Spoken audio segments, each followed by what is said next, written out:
شروع اللہ کا نام لے کر جو بڑا مہربان نہایت رحم والا ہے۔ طاسین، یہ قرآن یعنی کتاب روشن کی آیتیں ہیں، مومنوں کے لیے ہدایت اور بشارت ہے، وہ جو نماز پڑھتے اور زکوٰۃ دیتے ہیں اور وہ آخرت کا بھی یقین رکھتے ہیں۔ جو لوگ آخرت پر ایمان نہیں رکھتے، ہم نے ان کے اعمال ان کے لیے آراستہ کر دیے ہیں تو وہ بھٹکتے پھر رہے ہیں۔ یہی لوگ ہیں جن کے لیے برا عذاب ہے اور وہ آخرت میں بھی بہت نقصان اٹھانے والے ہیں۔ اور تم کو یہ قرآن اس حکیم و علیم کی طرف سے عطا کیا جاتا ہے۔ جب موسیٰ نے اپنے گھر والوں سے کہا کہ میں نے آگ دیکھی ہے، میں وہاں سے رستے کا پتہ لاتا ہوں یا کوئی شعلہ یعنی ایک انگارہ تمہارے پاس لاتا ہوں تاکہ تم آگ تاپو۔ جب موسیٰ اس کے پاس آئے تو ندا آئی کہ وہ جو آگ میں تجلی دکھاتا ہے بابرکت ہے، اور وہ جو آگ کے ارد گرد ہے، اور اللہ جو تمام عالم کا پروردگار ہے پاک ہے۔ اے موسیٰ، میں اللہ ہوں، عزت والا، حکمت والا، اور اپنی لاٹھی ڈال دو۔ سو جب اسے دیکھا تو اس طرح حرکت کر رہی تھی گویا سانپ ہے، تو پیٹ پھیر کر بھاگے اور پیچھے مڑ کر نہ دیکھا۔ فرمایا، اے موسیٰ، ڈرو مت، میرے پاس پیغمبر ڈرا نہیں کرتے۔ ہاں، جس نے ظلم کیا پھر برائی کے بعد اسے نیکی سے بدل دیا تو میں بخشنے والا مہربان ہوں۔ اور اپنا ہاتھ اپنے گریبان میں ڈالو، بے عیب سفید و روشن نکلے گا۔ ان 2 معجزوں کے ساتھ جو 9 معجزوں میں داخل ہیں فرعون اور اس کی قوم کے پاس جاؤ کہ وہ بدکردار لوگ ہیں۔ پھر جب ان کے پاس ہماری روشن نشانیاں پہنچی تو کہنے لگے یہ کھلا جادو ہے، اور بے انصافی اور غرور سے ان کو ماننے سے انکار کیا، جبکہ ان کے دل ان کو مان چکے تھے۔ سو دیکھ لو کہ فساد کرنے والوں کا انجام کیسا ہوا۔ اور ہم نے داؤد اور سلیمان کو علم بخشا، اور انہوں نے کہا کہ اللہ کا شکر ہے جس نے ہمیں اپنے بہت سے مومن بندوں پر فضیلت دی۔ اور سلیمان داؤد کے قائم مقام ہوئے اور کہنے لگے کہ لوگوں، ہمیں اللہ کی طرف سے پرندوں کی بولی سکھائی گئی ہے اور ہر چیز عنایت فرمائی گئی ہے، بے شک یہ اس کا خاص فضل ہے۔ اور سلیمان کے لیے جنوں اور انسانوں اور پرندوں کے لشکر جمع کیے گئے اور پھر ان کی جماعتیں بنائی گئیں، یہاں تک کہ جب چیونٹیوں کے میدان میں پہنچے تو ایک چیونٹی نے کہا کہ چیونٹیوں، اپنے اپنے بلوں میں داخل ہو جاؤ، ایسا نہ ہو کہ سلیمان اور اس کے لشکر تم کو کچل ڈالیں اور ان کو خبر بھی نہ ہو۔ تو وہ اس کی بات سے ہنس پڑے اور کہنے لگے کہ اے پروردگار، مجھے توفیق عنایت کر کہ جو احسان تو نے مجھ پر اور میرے ماں باپ پر کیے ہیں ان کا شکر کروں، اور ایسے نیک کام کروں کہ تو ان سے خوش ہو جائے، اور مجھے اپنی رحمت سے اپنے نیک بندوں میں داخل فرما۔ اور جب انہوں نے پرندوں کا جائزہ لیا تو کہنے لگے کیا سبب ہے مجھے ہدہد نظر نہیں آتا؟ کیا کہیں غائب ہو گیا ہے؟ میں اسے سخت سزا دوں گا یا ذبح کر ڈالوں گا یا میرے سامنے اپنی بے قصوری کی واضح دلیل پیش کرے۔ ابھی تھوڑی دیر ہوئی تھی کہ ہدہد آ موجود ہوا اور کہنے لگا کہ مجھے ایک ایسی چیز معلوم ہوئی ہے جس کی آپ کو خبر نہیں، اور میں آپ کے پاس ملک سبا سے ایک یقینی خبر لے کر آیا ہوں۔ میں نے ایک عورت دیکھی کہ ان لوگوں پر حکومت کرتی ہے اور ہر چیز اسے میسر ہے، اور اس کا ایک شاندار تخت ہے۔ میں نے دیکھا کہ وہ اور اس کی قوم اللہ کو چھوڑ کر آفتاب کو سجدہ کرتے ہیں، اور شیطان نے ان کے اعمال انہیں آراستہ کر دکھائے ہیں اور ان کو رستے سے روک رکھا ہے، پس وہ رستے پر نہیں آتے، اور نہیں سمجھتے ہیں کہ اللہ کو جو آسمانوں اور زمین میں چھپی چیزوں کو ظاہر کر دیتا اور تمہارے پوشیدہ اور ظاہر اعمال کو جانتا ہے، کیوں سجدہ نہ کریں؟ اللہ کے سوا کوئی عبادت کے لائق نہیں، وہی عرش عظیم کا مالک ہے۔ سلیمان نے کہا اچھا، ہم دیکھیں گے تو نے سچ کہا ہے یا تو جھوٹا ہے۔ یہ میرا خط لے جا اور اسے ان کی طرف ڈال دے، پھر ان کے پاس سے ہٹ جانا اور دیکھنا کہ وہ کیا جواب دیتی ہیں۔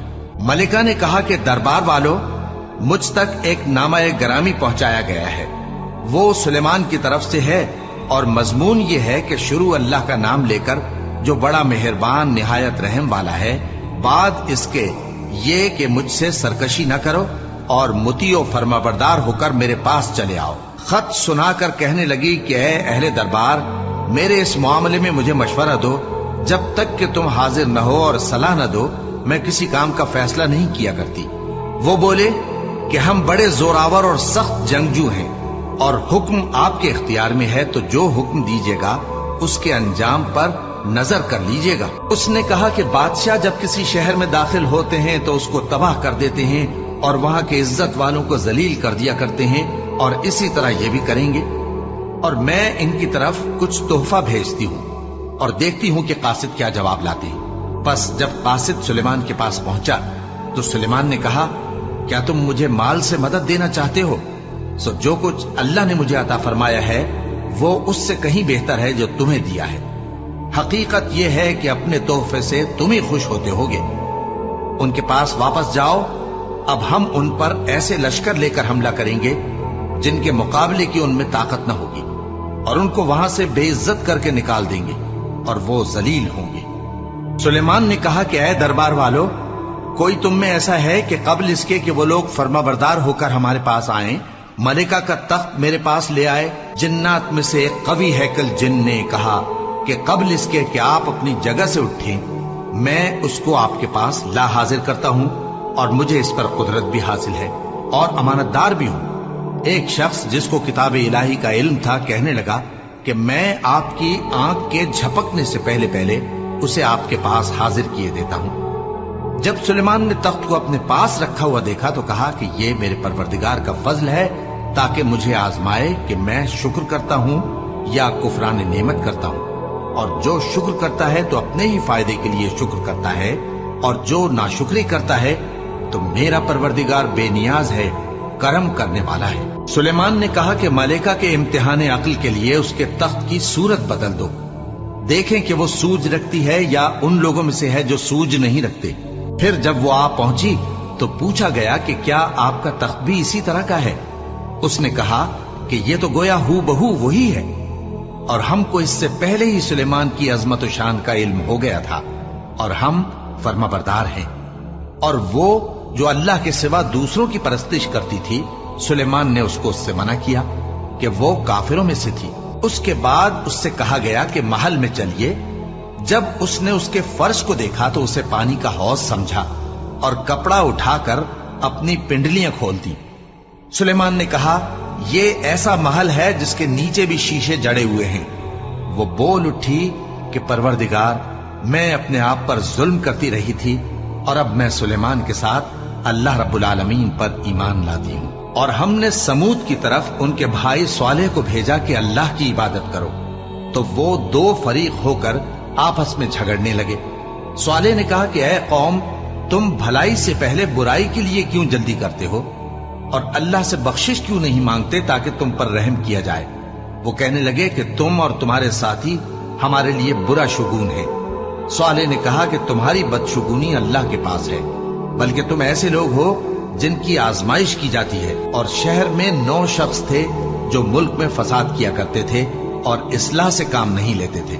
कहने लगे कि अल्लाह की कसम खाओ कि हम रात को इस पर और इसके घर वालों पर शबखून मारेंगे, फिर इसके वारिसों से कह देंगे कि हम तो इसके घर वालों के मौके हलाकत पर थे ही नहीं, और हम सच कहते हैं। और वो एक चाल चले और हमने भी एक तदबीर की और उनको कुछ खबर न हुई। तो देख लो कि उनकी चाल का अंजाम कैसा हुआ। हमने उनको और उनकी कौम सबको हलाक कर डाला। अब उनके ये घर उनके जुल्म के सबब तलपट पड़े हैं। जो लोग इल्म रखते हैं उनके लिए इसमें निशानी है, और जो लोग ईमान लाए और डरते थे उनको हमने नजात दी। और लूत को याद करो जब उन्होंने अपनी कौम से कहा कि तुम बेहयाई के काम क्यों करते हो जबकि तुम देखते हो? क्या तुम औरतों को छोड़कर लज्जत हासिल करने के लिए मर्दों की तरफ माइल होते हो? हकीकत यह है कि तुम अहमक लोग हो। तो उनकी कौम के लोग बोले तो ये बोले, और इसके सिवा उनका कुछ जवाब न था कि लूत के घर वालों को अपने शहर से निकाल दो, ये लोग पाक बनना चाहते हैं। तो हमने उनको और उनके घर वालों को नजात दी, मगर उनकी बीवी कि उसकी निस्बत हमने मुकर्रर कर रखा था कि वो पीछे रहने वालों में होगी। और हमने उन पर मे बरसाया, सो जो मे उन लोगों पर बरसा जिनको मुतनब्बे कर दिया गया था बुरा था। कह दो कि सब तारीफ अल्लाह ही के लिए है और उसके उन बंदों पर सलाम है जिसको उसने मुंतखब फरमाया। भला अल्लाह बेहतर है या वो जिनको ये उसका शरीक बनाते हैं? भला किसने आसमानों और जमीन को पैदा किया और किसने तुम्हारे लिए आसमान से पानी बरसाया? फिर हमने उससे सरसब्ज बाग उगाए तुम्हारा काम तो न था कि तुम उनके दरख्तों को उगाते, तो क्या अल्लाह के साथ कोई और भी माबूद है? हरगिज नहीं, बल्कि ये लोग रस्ते से अलग हो रहे हैं। भला किसने जमीन को करारगाह बनाया और उसके बीच नहरें बनाई और उसके लिए पहाड़ बनाए, और किसने दो दरियाओं के बीच ओट बनाई? ये सब कुछ अल्लाह ने बनाया, तो क्या अल्लाह के साथ कोई और माबूद भी है? हरगिज नहीं, बल्कि उनमें अक्सर इल्म नहीं रखते। भला कौन बेकरार की इल्तिजा कबूल करता है जब वो उससे दुआ करता है, और कौन उसकी तकलीफ को दूर करता है, और कौन तुमको जमीन में अगलों का जानशी बनाता है? ये सब कुछ अल्लाह करता है, तो क्या अल्लाह के साथ कोई और माबूद भी है? हरगिज नहीं, मगर तुम बहुत कम गौर करते हो। भला कौन तुमको जंगल और दरिया के अंधेरों में रास्ता बताता, और कौन हवाओं को अपनी रहमत के आगे खुशखबरी बनाकर भेजता है? ये सब कुछ अल्लाह करता है, तो क्या अल्लाह के साथ कोई और माबूद भी है? हरगिज नहीं। ये लोग जो शिर्क करते हैं, अल्लाह की शान उससे बुलंद है। भला कौन खलकत को पहली बार पैदा करता, फिर उसको दोबारा पैदा करेगा? और कौन तुमको आसमान और जमीन से रिज्क देता है? ये सब कुछ अल्लाह करता है, तो क्या अल्लाह के साथ कोई और माबूद भी है? हरगिज नहीं। कह दो कि मुशरिको, अगर तुम सच्चे हो तो दलील पेश करो। कह दो कि जो लोग आसमानों और जमीन में हैं, अल्लाह के सिवा गैब की बातें नहीं जानते, और न ये जानते हैं कि कब जिंदा करके उठाए जाएंगे, बल्कि आखिरत के बारे में उनका इल्म खत्म हो चुका है, बल्कि ये उसकी तरफ से शक में है, बल्कि ये उससे अंधे हो रहे हैं। और जो लोग काफिर हैं कहते हैं कि जब हम और हमारे बाप दादा मिट्टी हो जाएंगे, तो क्या हम फिर कब्रों से निकाले जाएंगे? ये वादा हमसे और हमारे बाप दादा से पहले से होता चला आया है। कहां का उठना और कैसी कयामत, ये तो सिर्फ पहले लोगों की कहानियां हैं। कह दो कि मुल्क में चलो फिरो, फिर देखो कि गुनाहगारों का अंजाम क्या हुआ है, और उनके हाल पर गम न करना, और न उन चालों से जो ये कर रहे हैं तंग दिल होना। और कहते हैं कि अगर तुम सच्चे हो तो ये वादा कब पूरा होगा? कह दो कि जिस अजाब के लिए तुम जल्दी कर रहे हो, शायद उसमें से कुछ तुम्हारे नजदीक आ पहुंचा हो, और तुम्हारा परवरदिगार तो लोगों पर फजल करने वाला है, लेकिन उनमें से अक्सर शुक्र नहीं करते। और जो बातें उनके सीनों में पोशीदा होती हैं और जो काम वो जाहिर करते हैं, तुम्हारा परवरदिगार उन सब को जानता है। और आसमान और जमीन में कोई पोशीदा चीज नहीं है मगर ये कि वो एक किताब रोशन में लिखी हुई है। बेशक ये कुरान बनी इसराइल के सामने अक्सर बातें जिनमें वो इख्तिलाफ करते हैं बयान कर देता है, और बेशक ये मोमिनों के लिए हिदायत और रहमत है। तुम्हारा परवरदिगार क़यामत के रोज उनमें अपने हुक्म से फैसला कर देगा, और वो गालिब है, इल्म वाला है। तो अल्लाह पर भरोसा रखो, तुम तो साफ हक पर हो। कुछ शक नहीं कि तुम मुर्दों को बात नहीं सुना सकते, और न बहरों को जबकि वो पीठ फेर लें आवाज सुना सकते हो, और न अंधों को गुमराही से निकालकर रास्ता दिखा सकते हो। तुम तो उन्हीं को सुना सकते हो जो हमारी आयतों पर ईमान लाते हैं, फिर वो फर्माबरदार हो जाते हैं। और जब उनके बारे में अजाब का वादा पूरा होगा तो हम उनके लिए जमीन में से एक जानवर निकालेंगे जो उनसे बातें करेगा। ये हम इसलिए करेंगे कि लोग हमारी आयतों पर ईमान नहीं लाते थे। और जिस रोज हम हर उम्मत में से एक बड़े गिरोह को जमा करेंगे जो हमारी आयतों की तकजीब करते थे, फिर उनकी जमात बंदी की जाएगी, यहां तक कि जब सब आ जाएंगे तो अल्लाह फरमाएगा कि क्या तुमने मेरी आयतों को झुटला दिया था, हालांकि तुमने अपने इल्म से उनका इहाता तो किया ही न था। भला तुम क्या करते रहते थे? और उनके जुल्म के सबब उनके हक में वादा अजाब पूरा होकर रहेगा, तो वो बोल भी न सकेंगे। क्या उन्होंने नहीं देखा कि हमने रात को इसलिए बनाया है कि उसमें आराम करें, और दिन को रोशन बनाया है कि उसमें काम करें? बेशक इसमें मोमिन लोगों के लिए निशानियां हैं। और जिस रोज सूर फूंका जाएगा तो जो लोग आसमानों में और जो जमीन में हैं सब घबरा उठेंगे, मगर वो जिसे अल्लाह चाहे, और सब उसके पास आजिज होकर चले आएंगे। और तुम पहाड़ों को देखते हो तो ख्याल करते हो कि मजबूत जमे हुए हैं, मगर वो उस रोज इस तरह उड़ते फिरेंगे जैसे बादल। ये अल्लाह की कारीगरी है जिसने हर चीज को मजबूत बनाया। बेशक वो तुम्हारे सब अफआल से बाखबर है। जो शख्स नेकी लेकर आएगा तो उसके लिए उससे बेहतर बदला तैयार है, और ऐसे लोग उस रोज घबराहट से बेखौफ होंगे।